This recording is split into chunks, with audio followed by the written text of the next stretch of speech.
Okay, let's talk about this Andrew Tate business because it's a huge story right now and it's intriguing and doesn't sit well with me at the same time.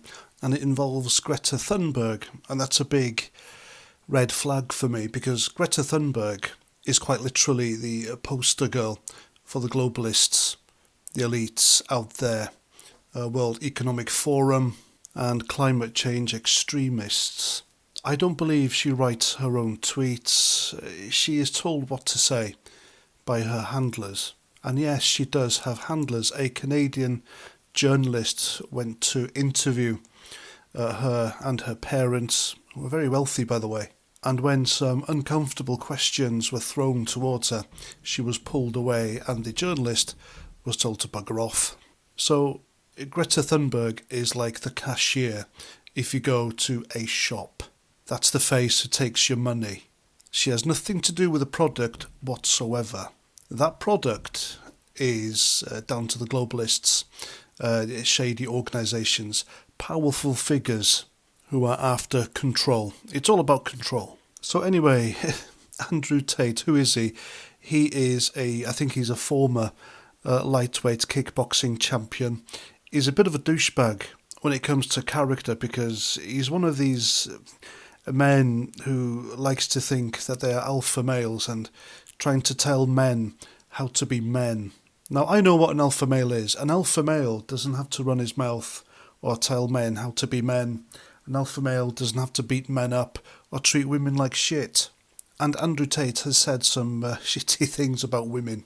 But an alpha male is nothing but a confident man whom, when he walks into a room, other men know not to fuck with him. An alpha male doesn't have to be a wanker, a tosser. An alpha male can be a very nice guy. An alpha male can be reasonable. And basically, an alpha male doesn't have to be an Andrew Tate. Andrew Tate isn't the kind of guy I'd like to sit down and have a pint with. Because quite frankly, I don't think I would be able to get a word in edgeways. But he tweeted to Greta Thunberg about his fleet of supercars and how bad they were for the environment. And then she replied with a dick joke. Now, this reply by her has over 3 million likes so far. And the word on the internet is that most of these likes are bots. Of course, if Greta Thunberg is your poster child, then you're going to have to make sure that whatever she tweets on there, of course it's not her doing the tweeting, it's her handlers or her parents, then those tweets need to be amplified, they need to be liked to the tune of thousands of likes and retweets in order to make it popular or make it seem popular. That's how Twitter works. And because the left are so unpopular, they do, you can buy followers and you can buy likes. Now, the left and the woke might think that reply by Greta Thunberg was pretty witty, but I think it just shows the level of her education because she hardly went to school, did she? Because she was always out protesting and encouraging other kids to do exactly the same thing. Sacrifice education for climate alarmism. So she is literally the face of the climate change industry, and that's what it is. It's an industry. It makes money. They are coordinated, they are funded, they sell t-shirts for heaven's sake. So she's not some little girl being bullied on the internet by a man who owns fast cars. She probably has absolutely no idea who Andrew Tate is or what he tweeted to her. Because do you really think the globalists are really going to allow a teenager with autism to have control of her social media accounts? I certainly don't.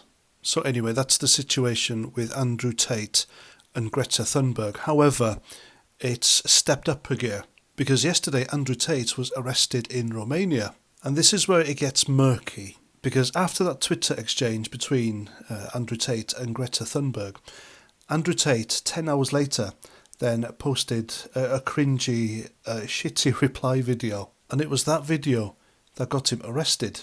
And it's just weird that Andrew Tate has this little duel with the globalists' poster child, Greta Thunberg. And then he gets arrested for allegedly people trafficking, rape, and trying to start an organised crime gang. Of course, everyone is innocent until proven guilty. But the Romanian cops were tipped off thanks to the pizza box that Andrew Tate had in his reply video. And that pizza box had the logo of a pizza chain that can only be found in Romania. Now, I'm not necessarily a fan of Andrew Tate, but I really dislike how this is seen as a huge win for Greta Thunberg. But of course, if Andrew Tate is guilty of what they've accused him of, then they should lock him up for a long, long time.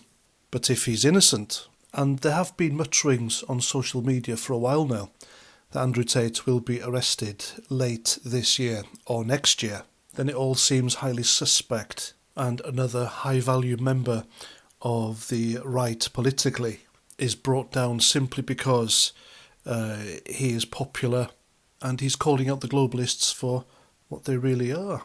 And they simply can't have someone popular on the right calling out Greta Thunberg, can they? Anyway, keep an eye on this space because it's pretty spicy what's going on. It's pretty intriguing. And again, even though I'm not a fan of Andrew Tate, I don't like the look of this whatsoever. Something isn't right with this picture, and I'll be very surprised if Andrew Tate doesn't get Epstein. You know what I'm talking about. Anyway, that's my video. Let me know what you think in the comments. And until the next time, have a great day, look after yourselves, and Roger Trout.